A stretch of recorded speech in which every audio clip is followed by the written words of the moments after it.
Olá, queridos telespectadores da TV Mundial do Espiritismo. Hoje vamos abordar uma temática que encontramos fascinante a respeito da sobrevivência da alma após a vida física. As evidências científicas que apresentam grandes pesquisadores no mundo todo a respeito disso têm a ver com que vivemos um momento muito especial na história da humanidade. E nós gostaríamos de compartilhar com vocês essa temática.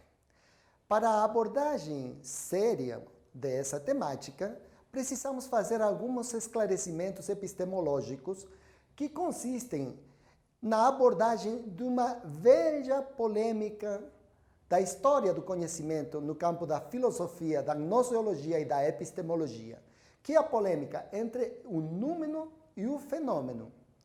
O númeno estaria a coisa em si, a realidade, o que hoje os modernos epistemólogos chamam de o território. Mas o fenômeno é como essa coisa, esse campo de conhecimento, essa realidade, esse território, se nos apresenta barrado pelas nossas limitações de percepção de esse objeto de estudo.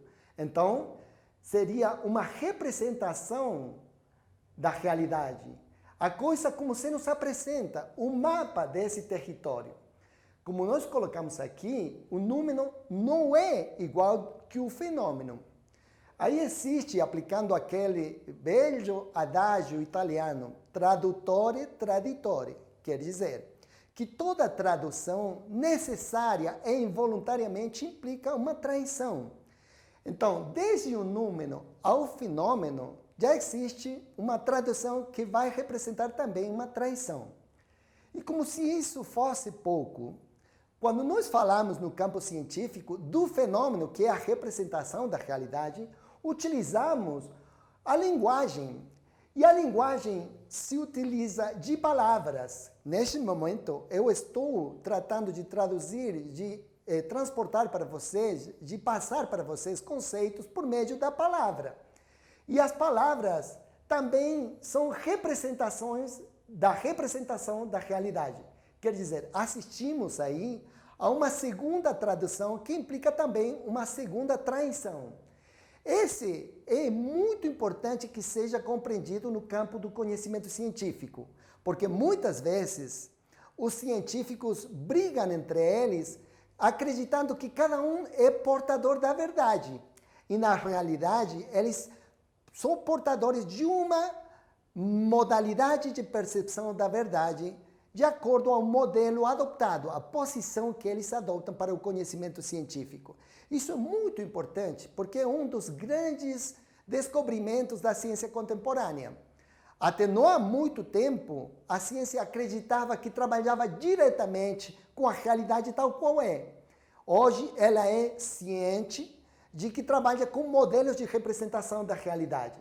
Feita essa clarificação, nós continuaríamos comentando com vocês que um excelente filósofo francês, Jean-Paul Sartre, falou que existiam na ciência dois posicionamentos científicos claramente identificáveis.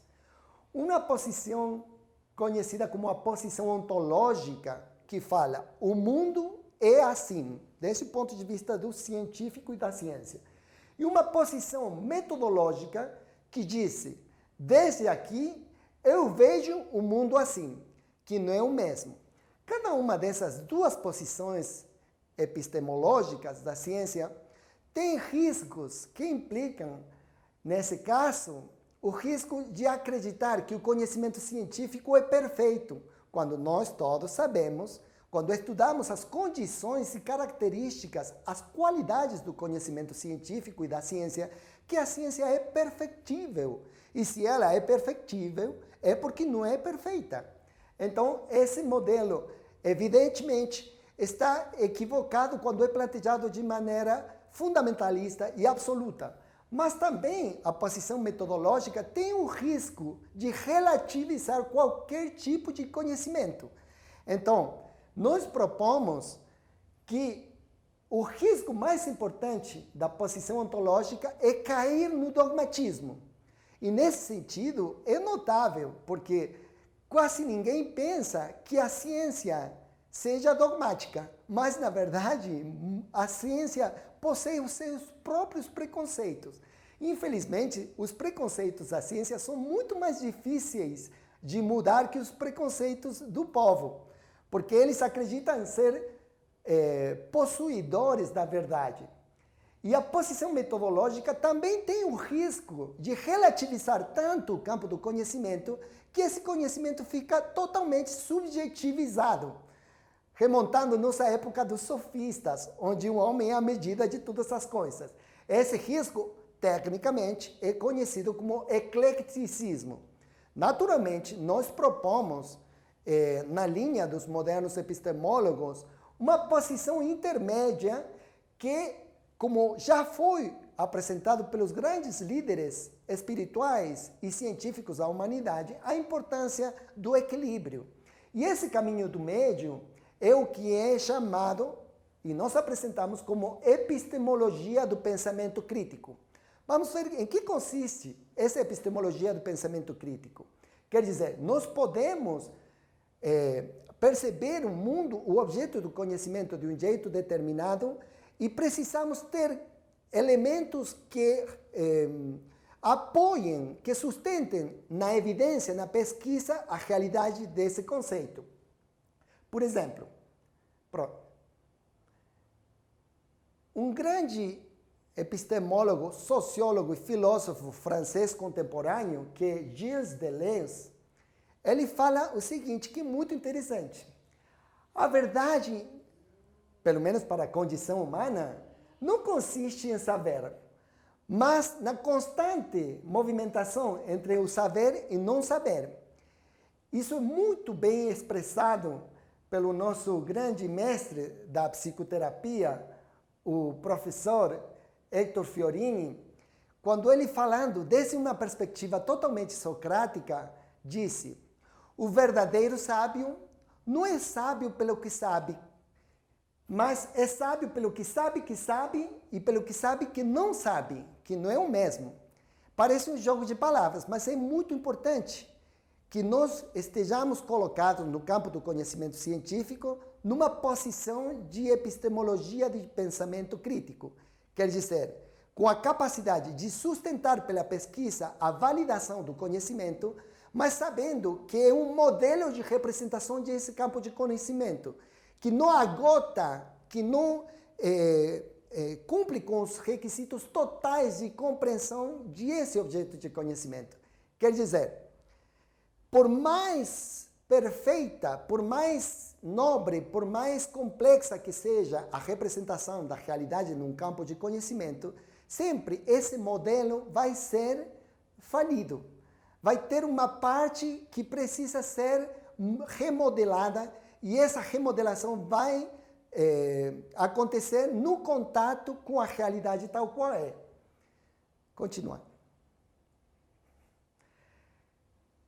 Nós convidamos a todo mundo, tentando integrar diferentes formas da abordagem do conhecimento, a pensar como científicos, a sentir como artistas, a refletir como filósofos, a atuar como sábios e a viver como santos. Existem muitas linhas de pesquisa que evidenciam cientificamente a sobrevivência da alma após a morte do corpo físico. Mas, entre essas muitas linhas, por questões de tempo, nós hemos selecionado, hemos escolhido 4 linhas fundamentais que vamos tentar compartilhar com vocês. A primeira linha nós chamamos da linha da reencarnação, que a sua vez pode se dividir em 2 sublinhas. Recordações espontâneas em crianças, o que é conhecido como memória extracerebral, e recordações induzidas em adultos, que é a base do desenvolvimento de uma técnica terapêutica, psicoterapêutica, que está dentro das abordagens da psicologia transpessoal, que é a TVP, ou Terapia de Vidas Passadas. Uma segunda linha, que é a linha que nós chamamos da transcomunicação, que implica a possibilidade de conexão, de vinculação com o mundo espiritual e que pode ser, à sua vez, também veiculada por duas vias. A sublinha mediúnica, que é o caso que utiliza de uma pessoa especial capaz de sentir a influência dos espíritos, e a transcomunicação instrumental, que utiliza de aparelhos de diferentes características capazes de permitir a vinculação, o relacionamento com as entidades do mundo espiritual. Na terceira linha, falamos das experiências de quase-morte, Near-Death Experience em inglês, porque tem muita bibliografia muito interessante, inclusive associações internacionais dedicadas ao estudo dessas experiências de quase-morte.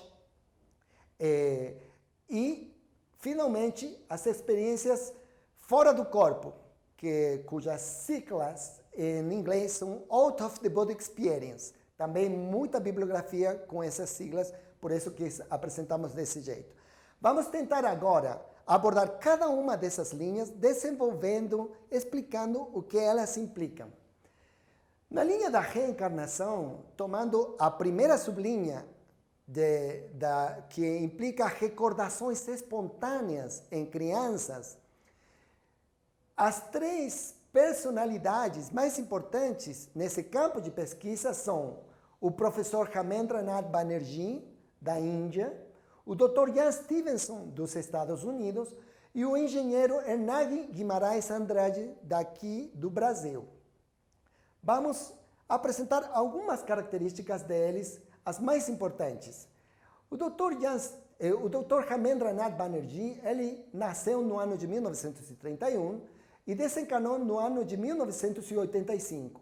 Foi professor da Universidade de Jaipur, Rajasthan, Índia, diretor de pesquisas da Universidade de Varanasi, de Parapsicologia, da Universidade Sânscrita, e foi o pioneiro destas pesquisas a nível universitário. É muito interessante porque ele, morando num país onde a reencarnação é a crença habitual do mundo todo, ele decidiu, ele se propôs demonstrar cientificamente aquilo que todo mundo achava naturalmente verdadeiro.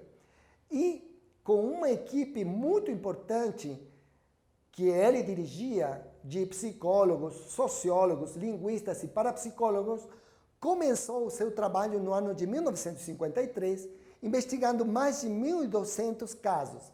Muito interessante porque ele utilizou como termo memória extracerebral. Muito apropriado. O livro que ele publicou, onde está a síntese de suas pesquisas, leva esse nome, Memória Extracerebral. O que quer dizer memória extracerebral? A sua experiência na pesquisa demonstrou que muitas crianças muito pequenas eram capazes de ter lembranças de existências anteriores. Como esse cérebro, que tinha nascido há muitos poucos anos, a maioria deles em torno dos 2 aos 4 anos, tem a maioria das recordações de vidas anteriores, de existências anteriores. Então, esse cérebro não tinha tido contato com essas experiências, mas era evidente uma memória que estava fora do cérebro. Isso foi o que ele tomou para falar de memória extracerebral. E nesses 1.200 casos que ele pesquisou, nós queremos simplesmente compartilhar com vocês um caso que, insisto, é só um caso de 1.200 pesquisados por ele. Quer dizer, é uma amostra, mas importante destacar que cumpre-se com o requisito qualitativo da pesquisa científica e também com o requisito quantitativo, porque vamos ver que na totalidade os 3 pesquisadores alcançaram a cifra importantíssima de mais de 4.000 casos pesquisados. Destacamos, nesse caso, conhecido como o caso da criança Romy, o conteúdo emocional. Estamos falando de uma criança de apenas 4 anos com uma experiência muito difícil de simular. O caso é assim. No estado de Iowa, nos Estados Unidos, numa pequena povoação de nome Des Moines, morava um casal com sua filha pequena de 4 anos, a filhinha Homie.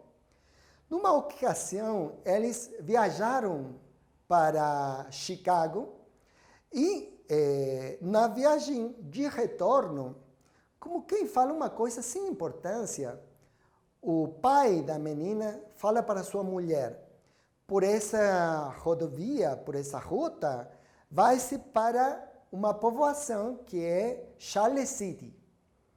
E quando ele falou isso, a menina que ia na parte de trás do carro disse: eu morei em Charles City.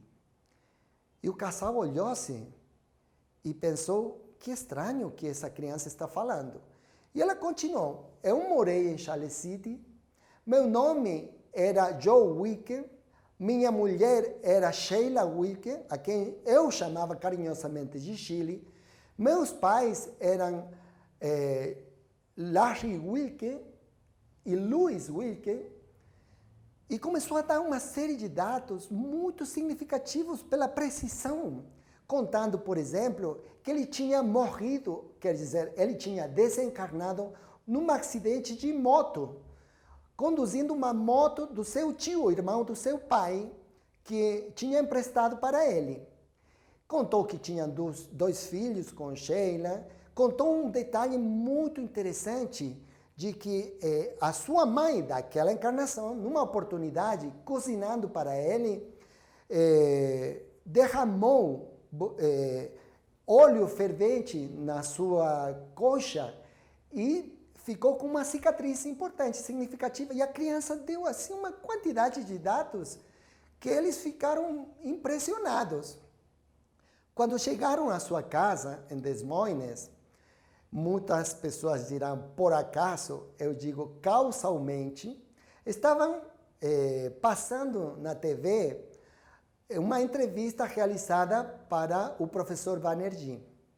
E nessa entrevista, na época, estamos falando da década dos 60, que não existia a internet, não existia a facilidade da era das comunicações, que hoje curtimos todos, eles aproveitavam para contar as suas primeiras pesquisas e para pedir todos aqueles que conhecessem algum caso de criança que falasse de uma vida passada, que falasse de lembranças de vidas anteriores, comunicassem por telefone ou por correio postal, não é correio eletrônico, para eles avaliar se era um caso factível de ser pesquisado.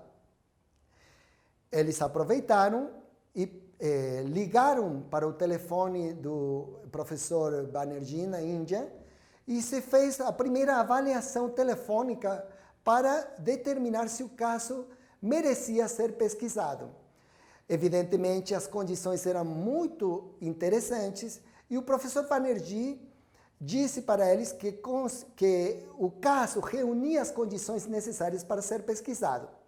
Então, decidiu finalmente viajar para os Estados Unidos e a criança continuou dando mais dados. Por exemplo, ela descreveu com luxo de detalhes as características da casa onde ela morava quando era Joe Wicker. E se fazem muitas pesquisas, por exemplo, muito rigorosas, que agora não temos tempo de desenvolver todas elas, mas queremos dizer que são muito exigentes.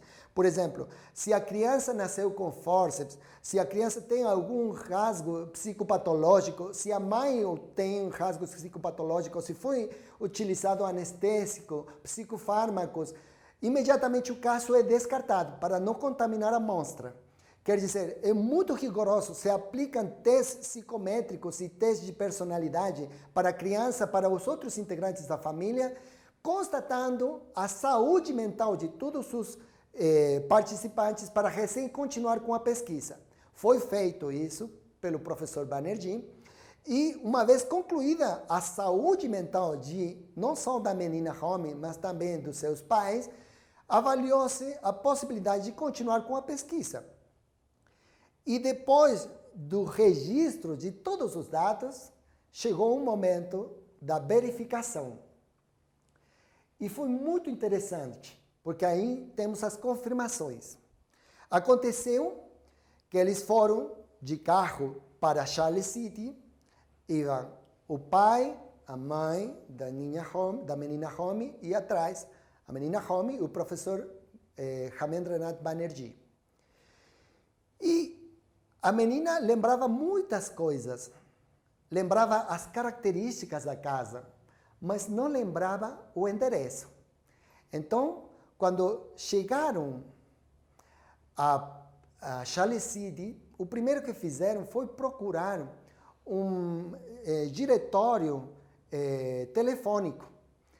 E no diretório telefônico procuraram o sobrenome Wilke. Wilke era só uma família em Charles City, o que facilitava enormemente a possibilidade da pesquisa. Pegaram o endereço e foram para lá, de carro.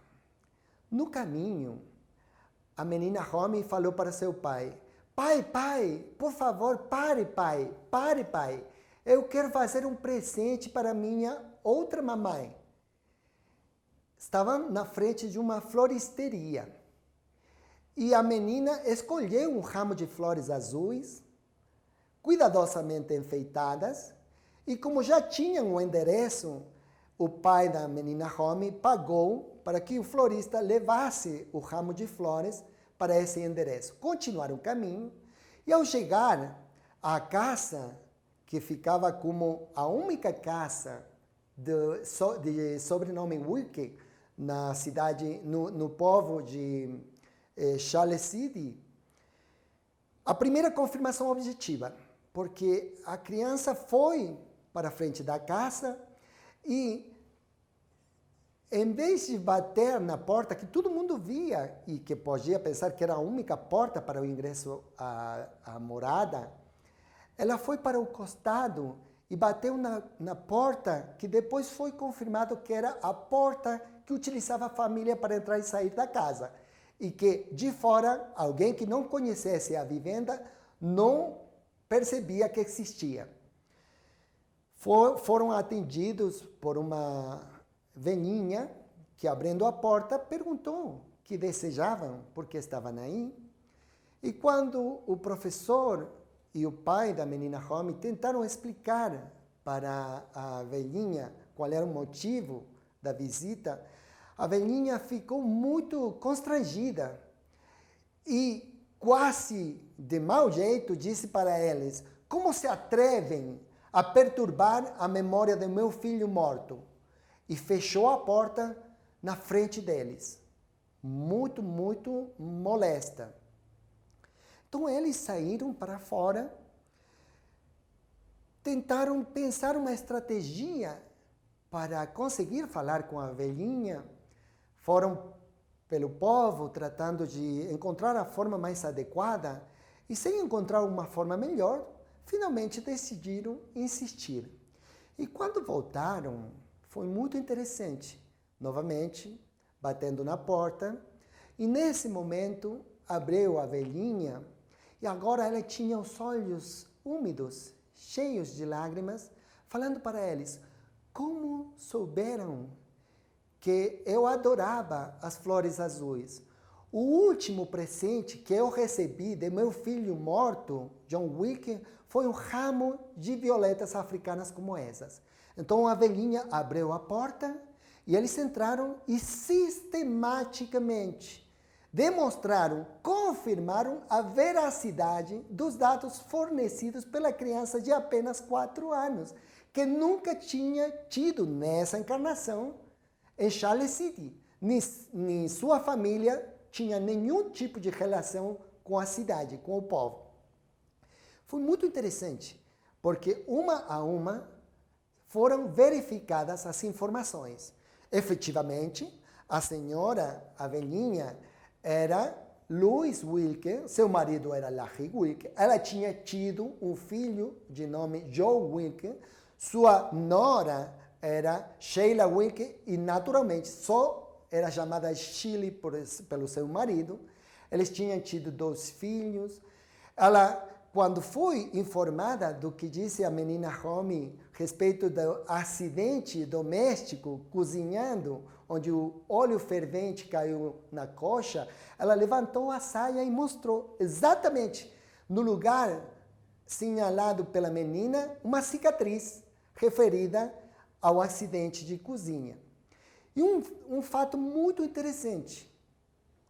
Quando foi-se a verificar as características da distribuição dos cômodos, da sala, da cozinha, da casa, tudo era perfeitamente coincidente com o que fora dito pela menina, exceto uma parte da casa.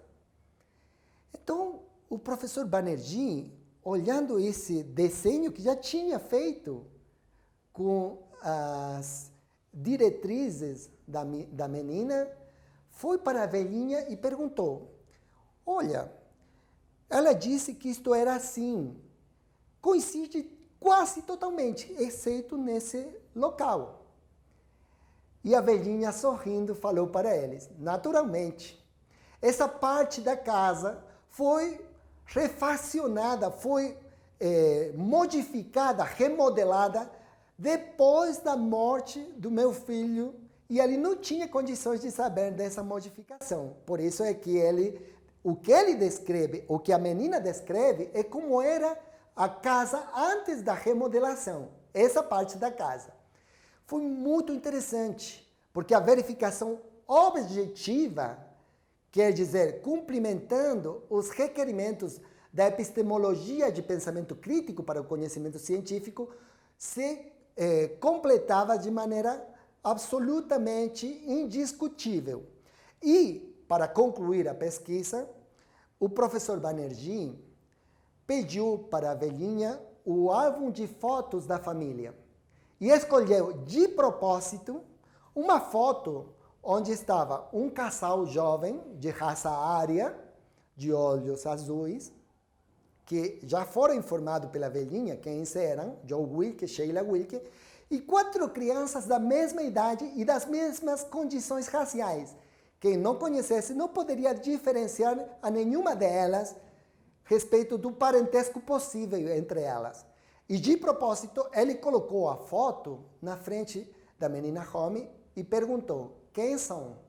E a menina de 4 anos, sem duvidar nenhum instante, respondeu: esse era eu, Joe Wilke, minha mulher Sheila Wilke, nossos filhos fulano, mengano, e esses 2 eram amigos dos meus filhos que vinham frequentemente, vizinhos que vinham frequentemente para brincar com meus filhos. Então, esse é um caso de mais de 4.000 casos totalmente resolvidos, porque os casos pesquisados dividem-se em casos sugestivos de reencarnação e casos de memória extracerebral resolvidos. Para que seja resolvido, tem que conter essas condições de constatação objetiva, quer dizer, é conhecimento científico, não é uma questão subjetiva, é uma questão constatada objetivamente. Sem dúvida, essa é uma das sublinhas mais significativas e importantes, porque acontecem, como já dizemos, espontaneamente. A criança fala sem que ninguém pergunte a respeito da sua encarnação prévia, das informações, e permite logo depois ser constatado por meio da pesquisa científica. Depois do pioneiro, o professor Ramendranath Banerjee, da Universidade de Rajasthan, Índia, indubitavelmente, o enorme vulto da pesquisa da memória extracerebral é o Dr. Ian Stevenson, que nasceu no ano de 1918 e desencarnou no ano de 2007. Com mais de 90 anos, ele fez pesquisas notáveis.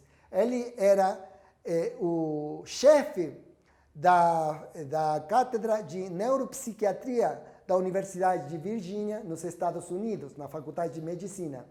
E foi o primeiro pesquisador a realizar uma análise computarizada criando um banco de dados dos casos de memória extracerebral com uma base inicial de 1.000 casos.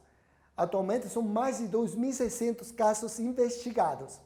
Ele foi pioneiro nas chamadas birthmark, quer dizer, alguns casos de memória extracerebral apresentavam marcas de nascimento que estavam vinculadas à causa da morte da existência prévia. Para que o caso de memória extracerebral seja um caso de birthmark, tem que dar-se várias condições que a pesquisa demonstrou como indispensáveis. A diferença entre a desencarnação e a reencarnação não pode ser maior até agora, pelas pesquisas, de 2 anos. E o que apresenta a criança é uma marca de nascimento vinculada com a causa de morte, que foi uma morte violenta. Um caso pesquisado de birthmark, né, aconteceu no Médio Oriente, onde uma criança nasceu com uma lesão de nascimento, como se fosse a marca de um dedo aqui no pômulo e aqui no couro cabeludo, uma marca bem grande assim. E essa criança, também perto dos 3, 4 anos, começou a lembrar que ela tinha sido um empresário de uma importante empresa, e ela lembrava nome e sobrenome, o nome da empresa que ela fora dono na encarnação prévia, e nesse caso também ela era homem. E muito interessante, porque ele falou que foi o acontecimento da sua morte foi vinculado a que ele descobriu a seu sócio que estava roubando. E quando ele descobriu o seu sócio roubando da empresa, o sócio atirou com arma de fogo e o disparo, a bala, pegou o tiro, entrou pelo rosto e saiu pela calota cranial. O pesquisador, o Dr. Jan Stevenson, como tinha todos os dados, foi aos registros da medicina forense da cidade e encontrou e fotografou. Ele tinha o registro fotográfico das imagens do antigo empresário morto com disparo, com tiro de arma de fogo. E a coincidência do orifício de entrada e orifício de saída do projetil era perfeitamente compatível com o que apresentava a criança que lembrava esses dados. É muito interessante porque as birthmark demonstram que é sumamente importante a presença do que o Espiritismo chama de perispírito. O perispírito, quando ele é lesado por uma causa violenta, como seria o disparo de arma de fogo, o impacto emocional recebido pela vítima deixa uma impronta no perispírito ou modelo organizador biológico, que depois, na nova reencarnação, ele vai guiar a organização das células no processo da embriogênese, da organogênese, da fetogênese, deixando a memória do dano dos tecidos sutis do perispírito, explicando a birthmark, ou marca de nascimento. Uma coisa muito interessante que demonstra a presença do perispírito não só como o local de gravação das memórias cognitivas, intelectuais, mas também das memórias corporais. Por isso, nós concordamos e agradecemos profundamente a formulação da denominação da hipótese do modelo organizador biológico, grande contribuição do notável vulto do espiritismo científico do Brasil e do mundo, que é o engenheiro Hernani Guimarães Andrade. Muitas vezes, para meu assombro, desconhecido pelos próprios brasileiros. Autor de numerosas obras, o Dr. Jan Stevenson, entre elas 20 casos sugestivos de reencarnação, que temos aí a bibliografia. Próxima. Depois, o terceiro grande pesquisador foi o engenheiro Hernani Guimarães Andrade, nasceu no ano de 1913 e desencarnou no ano de 2003. Ele foi fundador do Instituto Brasileiro de Pesquisas Psicobiofísicas, autor de diversos livros, entre eles Reencarnação no Brasil, do ano de 1988, que foi traduzido para o espanhol pelos colombianos como 8 casos de reencarnação. Realizou investigações em laboratório para detectar um modelo organizador biológico. E aqui eu permito fazer uma pequena digressão que enriquece a nosso critério, a nossa proposta.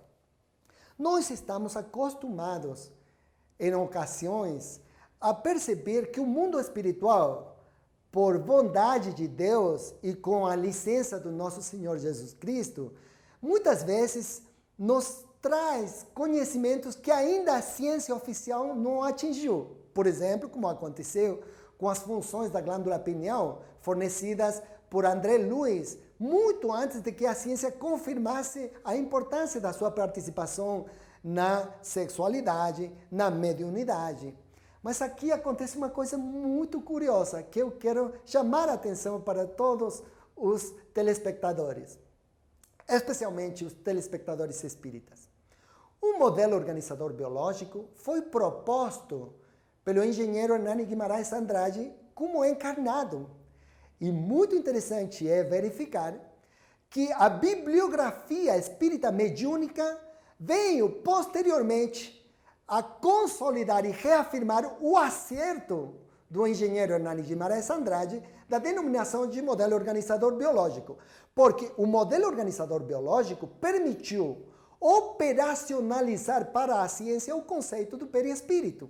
Uma coisa fascinante, porque o engenheiro Hernani Guimarães Andrade, ele fez cálculos matemáticos fundamentando a realidade do modelo organizador biológico, físico e experimental, demonstrando com a construção do tensionador espacial eletromagnético a influência do perispírito ou modelo organizador biológico sobre os processos orgânicos, com medidas perfeitamente predicíveis, que é uma das exigências da ciência.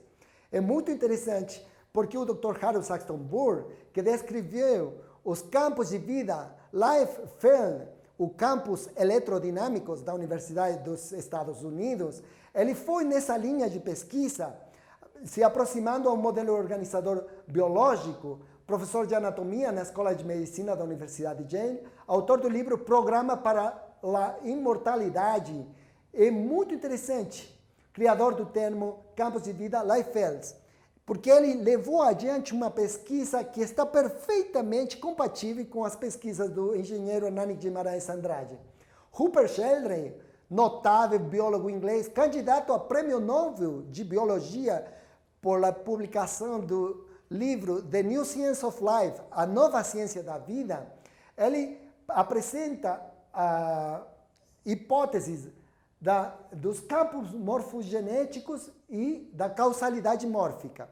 E o engenheiro Hernani Guimarães Andrade, com outros termos, já falava disso com o modelo organizador biológico. Só que o engenheiro Hernani Guimarães Andrade é do terceiro mundo, Rupert Sheldrake é do primeiro mundo. Mas muitos anos antes, ele já desenvolveu, demonstrando experimentalmente a natureza notável dessas pesquisas. Isso nós encontramos fascinante e pedimos um reconhecimento que ele não necessita, nós necessitamos reconhecer o notável aporte do engenheiro Hernani Guimarães Andrade, que tivemos a bondade, a felicidade e a benção de conhecer nos seus últimos dias na cidade de Bauru, no interior de São Paulo. Dizemos que teríamos duas sublinhas na área da reencarnação. A primeira, que já foi apresentada, que é a mais forte desde o ponto de vista da evidência científica, referindo-se a lembrança espontânea, recordações espontâneas em crianças, que Banerjee chamou de memória extracerebral. Agora vemos a segunda sublinha, que trata-se de recordações induzidas em adultos. E aí, só para mencionar algumas das pesquisas mais significativas, a doutora Helen Wambach, dos Estados Unidos, autora da Vida Antes da Vida, do ano de 1979, e recordando vidas passadas, do ano 1981, ela fez uma pesquisa muito interessante com grupos variados de pessoas, em torno de 50 por cada turma, fazendo uma regressão coletiva, levando com etapas de regressão das suas vidas até os 18 anos, dos 18 aos 13, dos 12 aos 6 anos, dos 5 aos 1 anos, e finalmente até a gestação e parto. E quando fazia essa pesquisa, imediatamente depois da regressão, ela levava fichas para que fossem preenchidas pelos participantes rapidamente, de jeito tal que não fosse interferida pela cognição. Quer dizer, nós imediatamente estruturamos defesas psicológicas para aquilo que parece inaceitável para a nossa cultura, para a nossa educação. Então, ouça que interessante nas coincidências, nas respostas dessa pesquisa que incluiu mais de 1.700 pessoas voluntárias. 89% das pessoas sometidas à pesquisa falaram que tinham a sensação de que a consciência está separada do feto, quando estavam nessa fase da gestação. 87% conheceram seus pais, amantes, parentes e amigos em vidas anteriores. 86% perceberam os sentimentos da sua mãe e os seus próprios antes de nascer, o que é muito importante para o que nós chamamos de berço espiritual. Quer dizer, é muito importante que a mãe não só cuide a sua alimentação, mas também cuide a sua emoção, a sua vivência interior, porque ela é diretamente influente sobre o espírito que está gestando-se na nova reencarnação. 81% escolheram nascer por própria vontade. 70% escolheram o século XX por seu potencial para o desenvolvimento espiritual. É muito interessante, porque isto foi apresentado numa técnica de resolução de conflitos, de patologia, de psicopatologia, que é conhecida como terapia de vidas passadas, onde, por exemplo, pessoas que têm fobia à água, hidrofobia, que já foram atendidas com as metodologias tradicionais e não encontraram resposta satisfatória à sua patologia, muitas vezes, na regressão de memória, elas lembram, elas revivenciam emocionalmente uma experiência de vida passada onde foram desencarnadas por afogamento nos naufrágios. Então, eles não se lembram conscientemente da causa da morte, mas emocionalmente eles conservam a fobia para a água, porque para eles, inconscientemente, a água representa o risco da morte.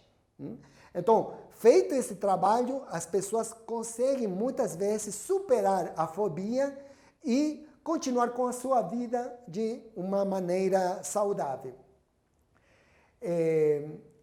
Só para mencionar algumas das personalidades e pesquisadores terapeutas mais importantes do planeta, nós diríamos que na terapia de vidas passadas e regressão consciente, na Rússia destacou-se Bárbara Ivanova. Nos Estados Unidos, o Dr. Maurice Netherton, a doutora Edith Fiore, a doutora Helen Wambach, autora daquela pesquisa que eu já compartilhei com vocês, o notável Dr. Brian Weiss, atualmente possivelmente o mais conhecido na área no mundo inteiro, especialmente nos Estados Unidos.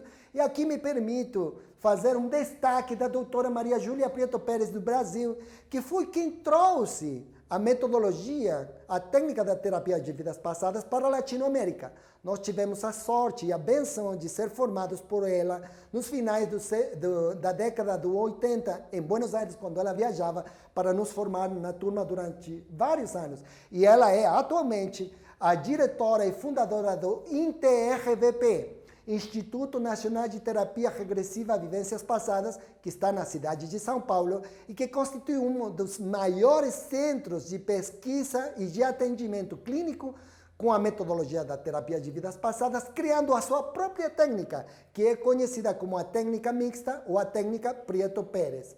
E o Dr. Patrick Drouin na França, o Dr. Detlev Levsen na Alemanha, são alguns dos representantes mais importantes dessa segunda sublinha da primeira linha, que é a que confirma ao nosso critério e ao critério de muitos outros pesquisadores notáveis a realidade da reencarnação, que é uma das provas científicas de que a alma continua vivendo. Ela vive antes do nascimento e continua vivendo depois da morte do corpo físico. A segunda linha é a linha da transcomunicação, que, como já falamos, a sua vez pode ser dividida em duas sublinhas, transcomunicação mediúnica e transcomunicação instrumental. A transcomunicação mediúnica, aqui precisamos fazer justiça com a história, porque o termo, porém, a mediunidade existisse desde que o homem é homem, está presente em todos os livros sagrados da humanidade, inclusive no livro mais importante da nossa cultura, que é a Bíblia, é um tratado de fenômenos mediúnicos constantes. Na verdade, o termo medium e mediunidade derivado daquele foi acunhado pelo notável professor Léon Hippolyte Denis Arribas, conhecido por todos nós como Allan Kardec, na França do século das luzes, nos meados do século XIX, quando publicou no Livro dos Espíritos, no 18 de abril de 1857, com muito critério científico, ele disse: esse termo é um termo que provém do latim medium, quer dizer mediador ou intermediário. Mediador ou intermediário entre o mundo material e o mundo espiritual. Então, ele colocou, acunhando pela primeira vez na história da humanidade, o termo médium para identificar aos homens, as pessoas capazes de sentir a influência dos espíritos. Esse seria o conceito do que implica a mediunidade. Existem na mediunidade diferentes tipos, quase tantos quantas pessoas médiums existam. E, para a curiosidade de muitas pessoas, a mediunidade é uma faculdade humana. Quer dizer, todos somos médiums, mesmo que nem todos sejamos ostensíveis na percepção, na sensibilidade frente à influência dos espíritos. Com muito critério científico e didático, Allan Kardec diferenciou duas grandes categorias que são as categorias principais de mediunidade. A mediunidade de efeitos físicos e a mediunidade de efeitos intelectuais. Mediunidade de efeitos físicos é aquela que permite um efeito demonstrável objetivamente. Por exemplo, uma movimentação de um objeto por influência do espírito com seu perispírito no perispírito do médium. Mas o espírito por si mesmo ele não consegue mudar de local o objeto se não utiliza da energia vital, do fluido vital que está presente na pessoa física, na pessoa encarnada. E a mediunidade de efeitos intelectuais é aquela que permite a transmissão de conteúdos de ordem cognitivo-intelectual. Por exemplo, aqui no Brasil, sumamente conhecido e difundido, a mediunidade psicográfica desenvolvida de maneira sublime por Chico Xavier, um homem quase analfabeto que escreveu mais de 418 livros traduzidos a mais de 19 idiomas de diferentes temáticas científicas, religiosas, em prosa, em verso, de uma maneira notável. Para compreender a complexidade do fenômeno mediúnico, que aqui nós estamos apresentando como transcomunicação mediúnica, quer dizer que utiliza de uma pessoa encarnada para a metodologia, é preciso abordar dois conceitos fundamentais: o conceito do perispírito e o conceito dos fluidos. O perispírito é uma envoltura fluídica semimaterial que serve de conexão entre o espírito e o corpo. O perispírito é intermediário entre o espírito e o corpo, no sentido centrífugo, quer dizer, de dentro para fora, o espírito quer, o perispírito transmite e o corpo executa. No sentido centrípeto, quer dizer, de fora para o dentro, o corpo recebe, o perispírito transmite e o espírito sente. O conceito dos fluidos é muito interessante, porque sem o perispírito e sem os fluidos, toda a fenomenologia mediúnica seria incompreensível. E é muito interessante porque já há mais de 150 anos, Kardec, guiado pelas entidades venerandas, praticou a existência de um fluido cósmico universal que é a fonte, é a matéria-prima da qual provém todo tipo de fluido, que a sua vez é responsável pelas diferentes formas de apresentação da realidade material.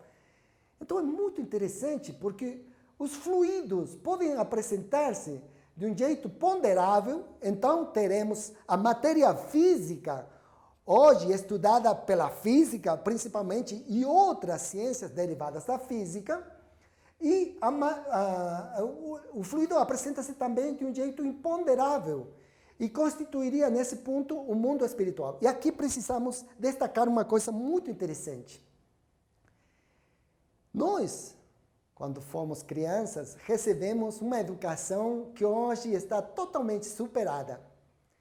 Nós fomos ensinados, a respeito da matéria, que matéria era tudo aquilo que possuía massa, ocupava um lugar no espaço e impressionava os nossos sentidos. Como Albert Einstein manifestou, essa matéria desapareceu. O materialismo é morto, porque ficou sem matéria. Hoje, matéria não é mais isso. Matéria é energia condensada e localizada no espaço. Essa pequena fórmula, energia igual a massa por velocidade da luz ao quadrado, é uma coisa fascinante. Porque ela demonstra, teórica, matemática, física e experimentalmente, que energia e matéria são duas polaridades de uma mesma e única realidade. Quer dizer, esse corpo, essa tela, se você acelera o suficiente, ela transforma-se em energia. E se você condensa a energia, ela se transforma em matéria. E nem a energia, nem a matéria é inteligente. A inteligência é um atributo do espírito. E o espírito atua sobre a matéria e sobre a energia para a explicação e a apresentação da multiplicidade dos fenômenos materiais e dos fenômenos espirituais.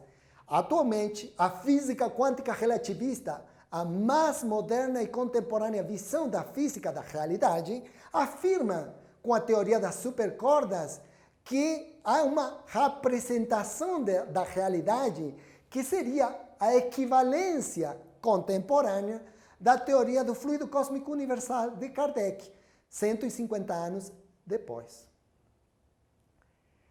Na transcomunicação mediúnica, existem grandes representantes da pesquisa, como foram Sir Oliver Joseph Lodge, da Sociedade de Investigações Psíquicas de Londres, Sir William Crookes, que depois de mais de 2 anos de fazer pesquisas com a famosa médium Florence Cook, através da qual materializava-se o espírito de Katie King, ele afirmou que os fenômenos espíritas não eram possíveis, eram reais, porque tinha tido a possibilidade de constatar 2 vezes por semana, durante mais de 2 anos, a veracidade dos fenômenos.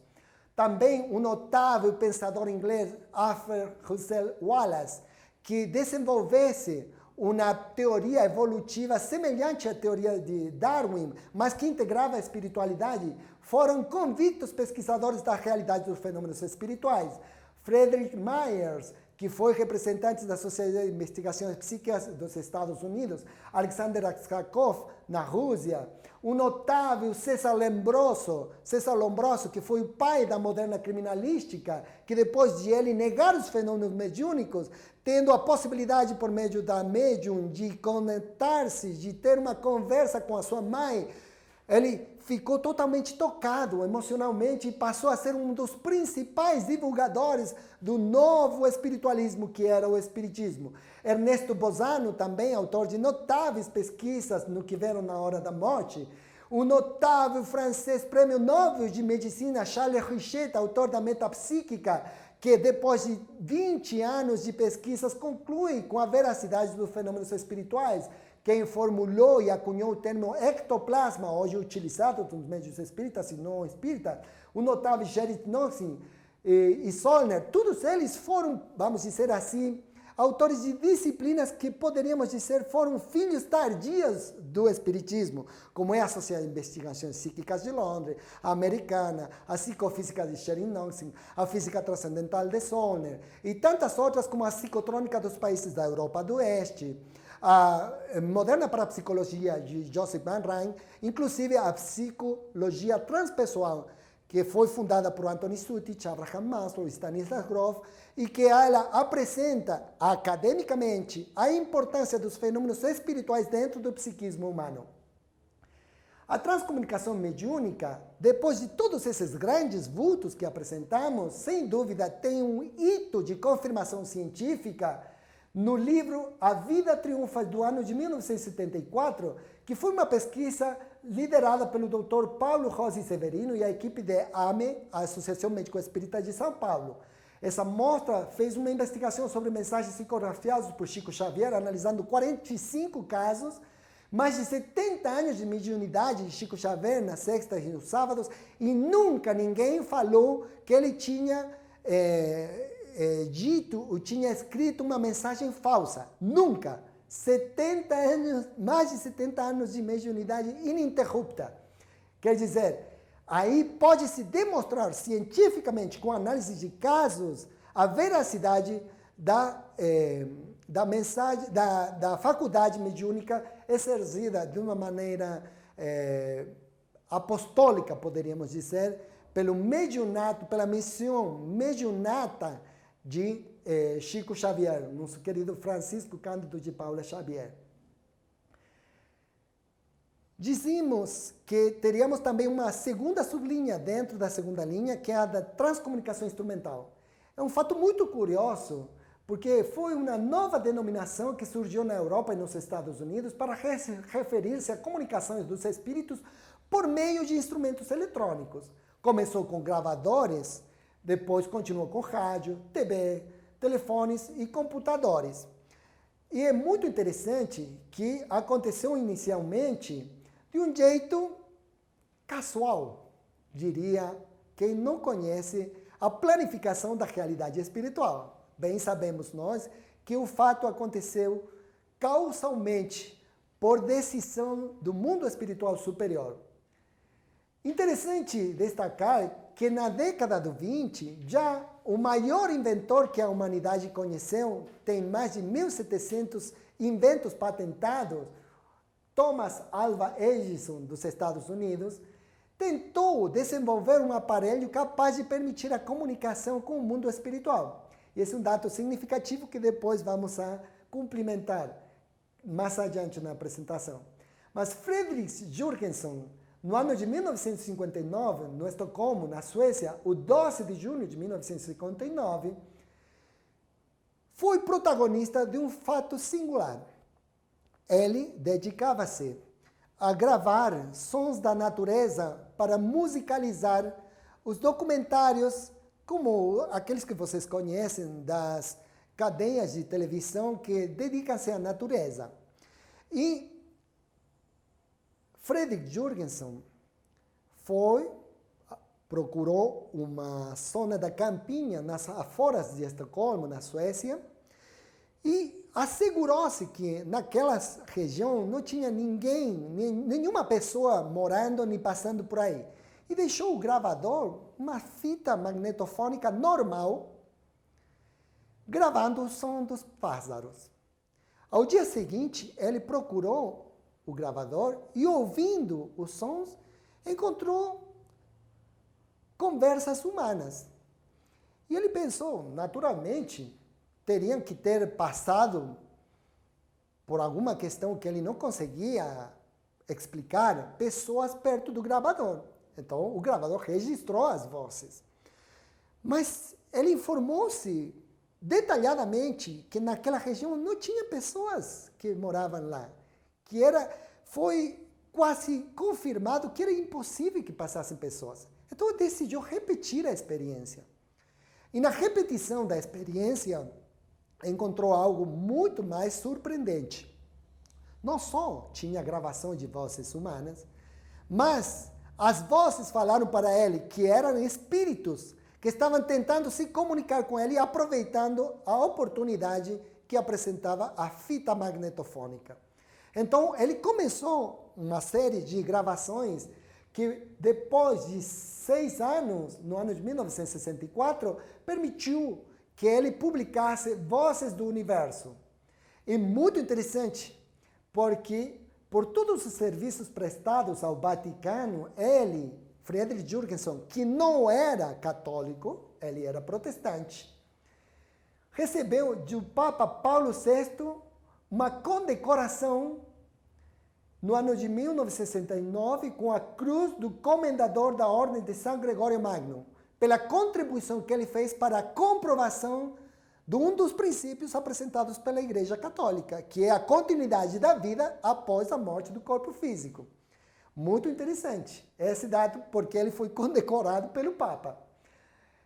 No campo da utilização de instrumentos capazes de lograr a comunicação com o mundo espiritual, Attila von Szalay, desde o ano 36, logrou no ano 50 Electronic Voice Phenomenon, quer dizer, fenômenos de voz eletrônica. Porém, Konstantin Raudiv, no ano de 1965, visita Jürgenson e começa com as suas próprias experiências, que permite, no ano de 1977, publicar O Inaudível se Torna Audível. E aqui um dado curioso. Lembram que eu disse que era muito interessante que Edison, a mente mais brilhante como inventora da humanidade, no ano 20, tentou criar um aparelho capaz de comunicar com o mundo espiritual? No ano de 1967, como espírito, Thomas Alva Edison, já desencarnado, através do médium alemão Sigrun Seltmann, fala de suas experiências no ano 20 e fez sugestões técnicas para conseguir transcomunicação instrumental por TV. Quer dizer, um espírito dedicado, quando encarnado, a tratar de desenvolver essa tecnologia, por meio da mediunidade, quer dizer, transcomunicação mediúnica, logrou aprimoramento do instrumental para lograr a primeira transcomunicação instrumental por meio da TV. Quer dizer, o mundo espiritual continua trabalhando em consonância com o mundo espiritual para os objetivos superiores. No ano de 1968, o padre Leo Schmidt, da Suíça, faz experiências de Electronic Voice Phenomenon que fazem com que no ano 1976 publicasse o livro Quando os Mortos Nos Falam. No ano de 1971, George Mix inventa esse aparelho que é o Spiricom e viaja pelo mundo em 1982 divulgando Dr. Miller, físico alemão desencarnado, das instruções que permitem uma evolução do fenômeno de voz eletrônico para um sistema de dupla via, possibilitando o diálogo entre os dois planos. Quer dizer, uma espécie de walkie-talkie com o além. Você podia falar com o espírito e o espírito contestava. É notável contribuição do Spiricom com George Mick. Esse matrimônio, Julius e Maggie Harris Fischbach, trabalha em Luxemburgo. A turma de Luxemburgo é considerada uma das mais respeitáveis pesquisadoras do campo da transcomunicação instrumental. Eles são nórdicos, eles não acreditam em qualquer coisa, eles precisam demonstrar e fazem isso. Desenvolveram sistemas eletrônicos superiores aos existentes até o momento e Klaus Schreiber, alemão, logra as primeiras imagens na tela da TV, conseguindo imagens dos seus familiares e da famosa atriz Romy Schneider, e que foram publicados nas imagens do Reino dos Mortos. Kenneth Webster, inglês, logra 250 comunicações por personal computer de uma pessoa que viveu no século XVI. No ano de 1987, o casal Harris Fischbach também consegue comunicações através do computador e no ano de 1991 fazem provas cruzadas de Esperança, Luxemburgo e Rievenich, Alemanha. Distante uma cidade de outra, de 70 quilômetros uma da outra, conseguem comunicação do mesmo espírito com o fenômeno da irradiação por computadora. E essa é uma pessoa muito especial que eu quero compartilhar com os telespectadores, porque esse é o pai François Brum, autor do livro Os Mortos Nos Falam. Para aqueles católicos que dizem que a Igreja Católica Apostólica Romana está contra a comunicação com o mundo espiritual, o padre François Brun, notável, cultíssimo, domina 7 idiomas, tem doutorados diversos. Ele foi escolhido por João Paulo II para que se ocupasse de verificar se as pesquisas sobre transcomunicação instrumental eram certas. Ele fez, e não só constatou a veracidade das pesquisas, mas também transformou-se num dos principais pesquisadores da transcomunicação instrumental. E nesse livro, Os Mortos Nos Falam, esse padre católico apostólico romano disse mais ou menos assim na capa: se nós estivéssemos dispostos a ouvir o que os mortos têm para nos falar, aqueles que já estão do outro lado da vida, poderíamos nos liberar de muitas situações que trazem sofrimento às nossas vidas. Quer dizer, avalando, constatando e recomendando a utilidade da comunicação com o mundo espiritual. A terceira linha de pesquisa é a pesquisa das experiências de quase morte.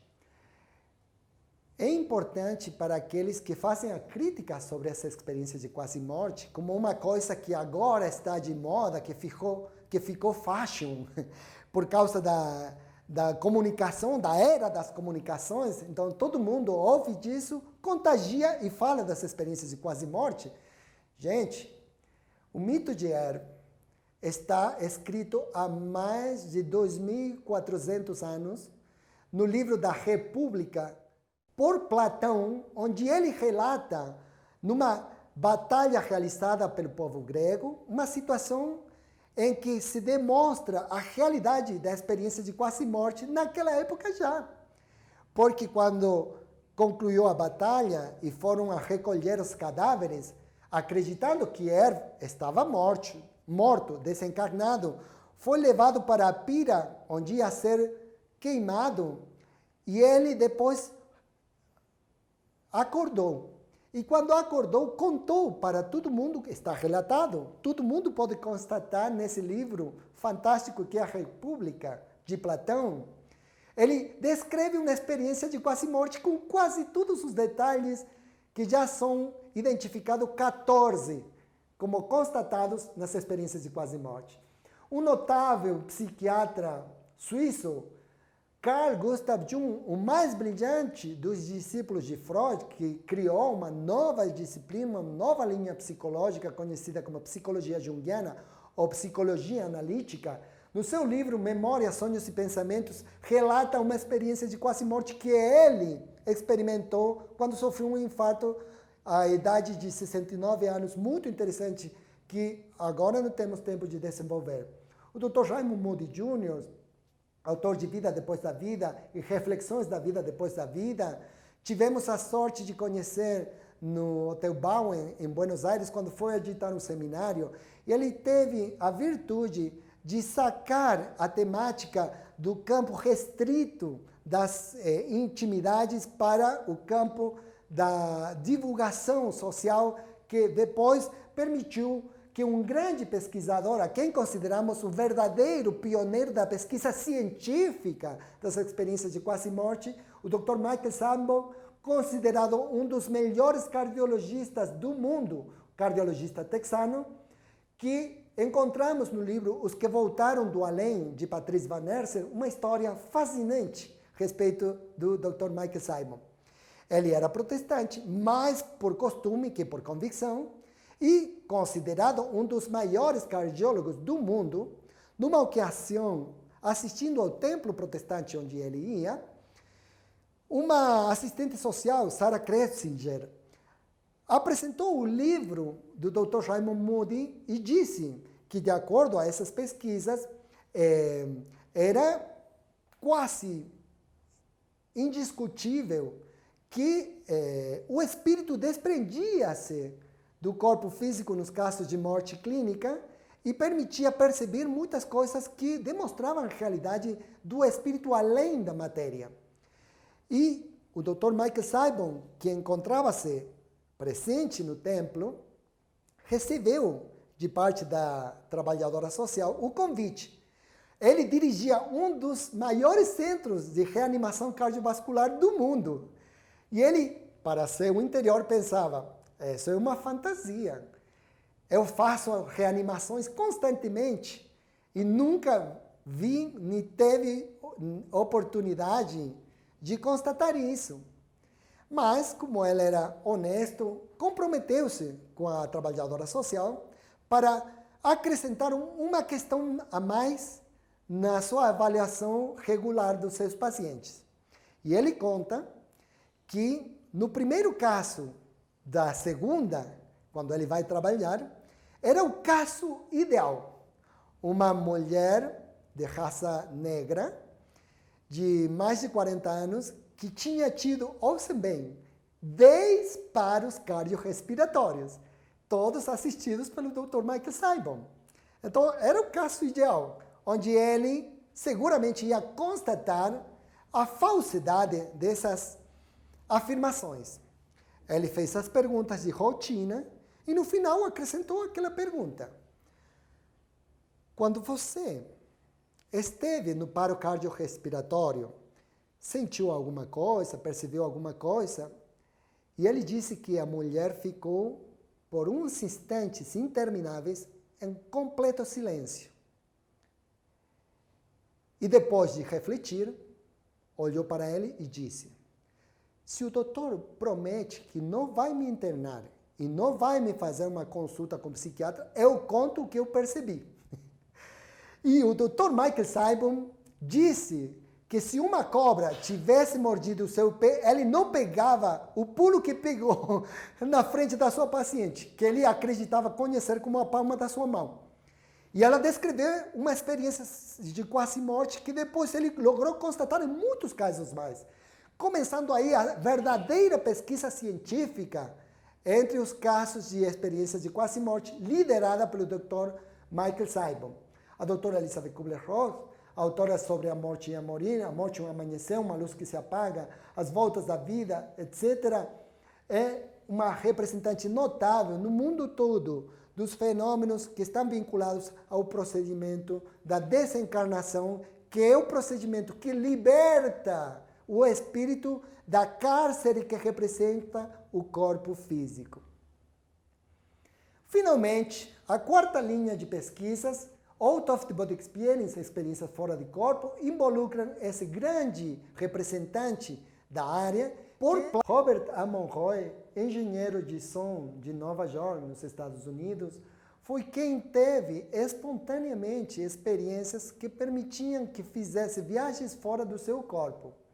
Ele tinha um sonho, entre aspas, em que saía do corpo que repetia-se recorrentemente por quase 2 anos. Mas, numa oportunidade, um desses sonhos, entre aspas, foi muito especial e significativo, porque ele, sentindo que saía do seu corpo, saía da sua habitação, do seu cômodo, do seu apartamento, e indo para fora, era testemunho de 2 carros batendo na rua e permitindo que ele percebesse a marca do carro, a cor, o número da chapa, a hora em que foi no sonho o batimento dos carros, e ele voltou ao seu corpo dormindo. Mas na manhã seguinte, cedo, quando ele saiu para ir trabalhar, encontrou com grande surpresa que na esquina do seu quarteirão estava efetivamente aqueles carros que ele viu no sonho, com a cor, com as características do batimento, com o número de chapa, com o qual ele constatou que aquilo tinha acontecido realmente. Então, esses sonhos não eram sonhos simples formações do inconsciente segundo psicoanálise. Eram verdadeiras experiências testemunhais de acontecimentos ocorridos na realidade objetiva. Decide consultar com um amigo seu, que era psiquiatra, e seu amigo, olhando com certa desconfiança e compaixão para ele, disse, tem 2 oportunidades ou 2 alternativas. Você pode pegar férias para sair do estresse do seu trabalho e se recuperar, ou pode vir para a minha consulta e começar a tomar neuroléticos, porque tem uma alteração da percepção da realidade, quer dizer, uma alucinação. Ele não fez caso do seu amigo e continuou vivendo as suas experiências. Ele percebeu que no momento em que acontecia o desprendimento do seu corpo, esse preciso momento apresentava uma espécie de som que ele sentia interiormente e conseguiu reproduzir esse som de um jeito que dependia do seu treinamento. Então, quando ele aposentou-se da sua atividade laboral, foi a viver na Rosa, na Campina de Virgínia, e criou um laboratório onde conseguiu, com diferença de frequências nos dois ouvidos do experimentador, lograr esse som, uma reprodução do som que ele sentia no momento em que dormia e que facilitava a saída do corpo físico, criando uma espécie de laboratório para viagens fora do corpo. Era um quarto escuro, isolado acusticamente, com um colchão de água, com uma cabina vidrada, onde ele se encontrava e dirigia os componentes de som para provocar o desprendimento, a saída fora do corpo do experimentador. Uma das pessoas que aceitou o desafio foi a doutora Elizabeth Kubler-Ross, que descreve minuciosamente a experiência no livro Os que Voltaram do Além, do periodista francês Patrice Van Hersel. É muito interessante que essa pesquisa, ele é autor do livro Viagem Fora do Corpo, que é a maior autoridade na área e que é uma das linhas de pesquisa que, como eu já falei, demonstram a realidade da sobrevivência da alma além da vida física do corpo. Para concluir, eu queria compartilhar com vocês um fragmento de um discurso proferido na inauguração da Universidade de La Plata, no nosso país, por um comprovinciano nosso, Joaquim Victor Gonçalves. Ela foi publicada, esse fragmento, com o título de Lição de Otimismo. E nós escolhemos esse fragmento porque encontramos o compromisso desse homem com a sua própria espiritualidade na batalha que livra no processo de desenvolvimento evolutivo. Porque a nossa ideia é falar com vocês para o entendimento, tentando atingir o coração, porque é pelo coração que nós vamos transformar as nossas vidas e a nossa compreensão da realidade. Por isso, com grande sabedoria, o Espiritismo indica, por meio das veneradas entidades, amai-vos primeiro, depois instruí-vos. A lição de otimismo disse: já vedes que não sou um pessimista ou um desencantado, nenhum derrotado, nenhum amargurado por derrota alguma.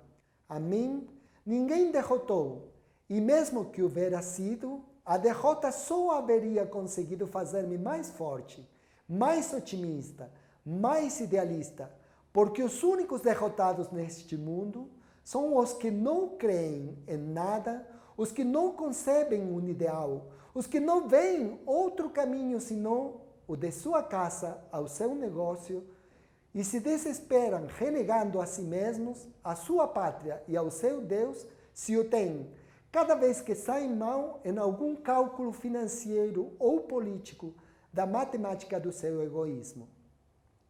Trabalho vai ter um inimigo para me desalojar do campo de batalha.